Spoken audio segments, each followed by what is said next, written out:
Hello everyone, so I've just finished painting some Indian Mutiny figures that I selected from my lead mountain, which I've shown you recently on a video.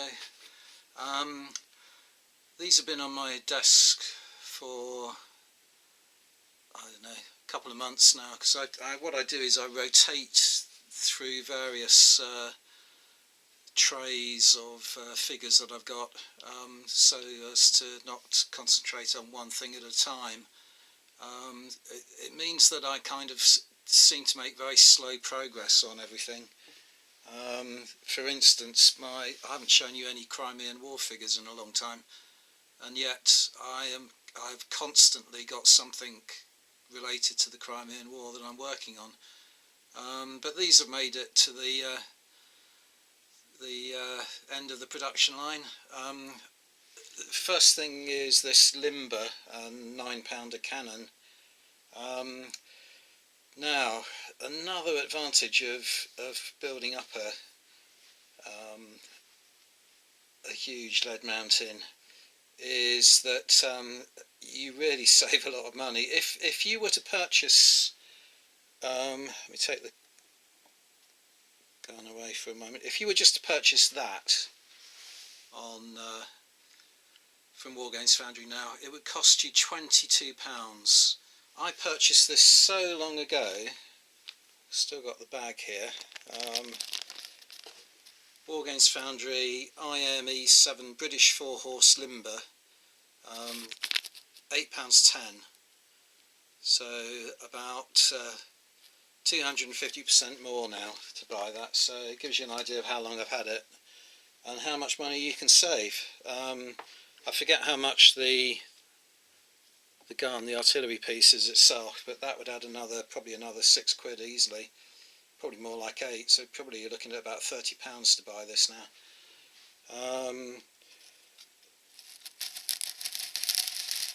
Nice model. I'm quite happy with the way it's turned out. I have got a few Indian Mutiny figures, as you might have seen before in one of my videos. I've got them all based individually at the moment, and haven't got enough to have a game of black powder with them, but that's my ultimate ambition. So I will be rebasing the figures that I have and painting more to go with them. But I thought I would just dip into my lead mountain and choose something from the Indian Mutiny. I've got a whole carrier bag full of unpainted Indian Mutiny figures, mainly Wargames Foundry, but some Mutiny miniatures as well.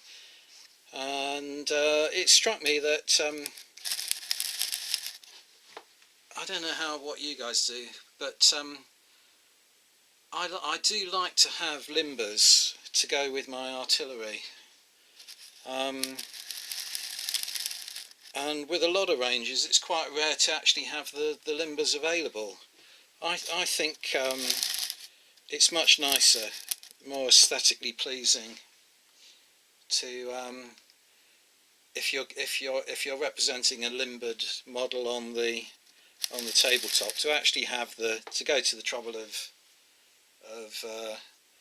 painting up a model of a limber rather than just turning the gun around and have it pointing in the opposite direction, or placing a token next to it. It's a bit similar kind of philosophy as to people who paint casualty figures or don't.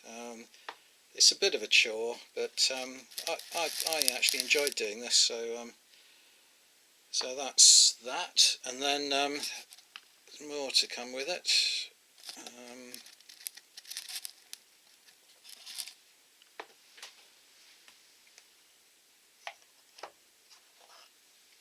Painted the base for the gun crew, so the model can just slot in there like that. Nowadays you would purchase these 4 figures as a group, but back in the days when I purchased these figures, they were sold individually. and the things like the implements, the ramrod and the worm and the bucket and so on, were all come with the gun nowadays rather than with the individual figures. This figure here is quite a bit different from what you see in a lot of ranges. He's actually got his hands on the wheel of the gun and is traversing it or moving it back into position after the recoil. I think that's quite an interesting figure. The others are fairly bog standard. Does mean you can't really have them in a suitable position, because I would have preferred to have had them closer to the muzzle of the gun rather than at the rear, but it works. So that was that, and then while I was rooting around in the bag for things to paint, I also took out a number of officer figures, painted those up. So I've based all these individually, but as I say, my aim is to play black powder with my Indian Mutiny figures at the minute, but I might put them on bases with groups of figures eventually, but for the time being I've got them just based individually. And again, I purchased them individually at the time when I got them, but nowadays you would find these figures in blister packs, and they're in separate packs as well. But when I got this chap, zoom in a little bit on him. When I got this chap, he came as an individual figure, and he is, let me see, he was rather, IM 73, officer waving wicker helmet. I think it's nice sculpt. He's got impressive sideburns and going bald on top. So that's that one. Then there's this chap here, who is a cavalry officer of some kind. He's got the cavalry dragoons helmet, and he's also, you may not be able to see, but he's got spurs on his boots, so he's obviously a dismounted cavalry officer. He was IM 75, officer attacking with sword.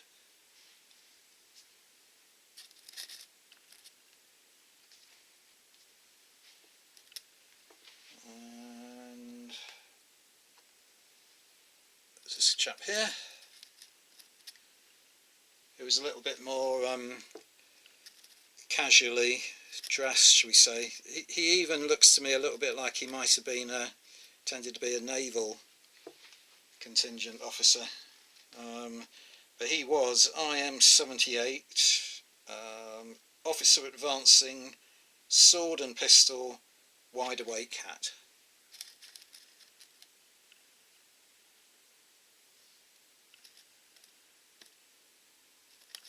But a lot of these figures will do. I wouldn't have them as the main command base for a black powder army, but they would do as sub commanders. We got this one,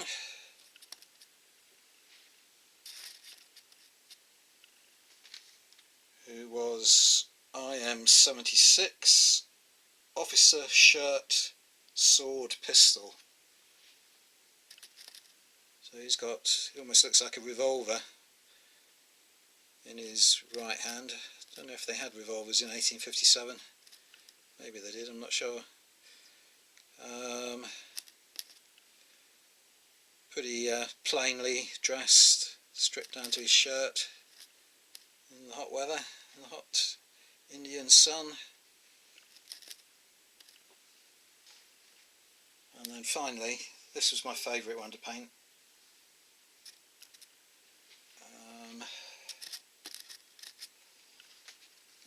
He was IM 74, officer covered shako and telescope, and I was thinking he would do for a figure on an army command base. I was thinking maybe a mounted officer looking more imposing, and him standing behind the horse looking through his telescope.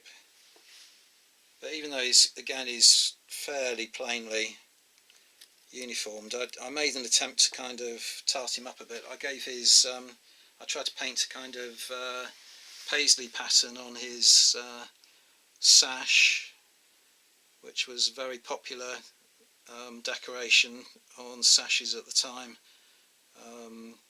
The paisley pattern actually came to England at about this time. It was very, very prevalent in Kashmir, and the Victorians took a liking to paisley patterns and set up there was a factory actually in Paisley in Glasgow that produced a lot of this material.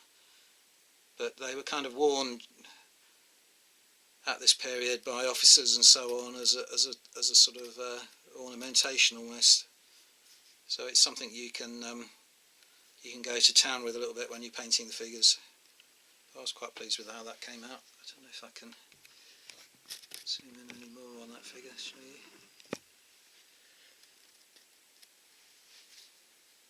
Yeah, I think you can see a little bit about there.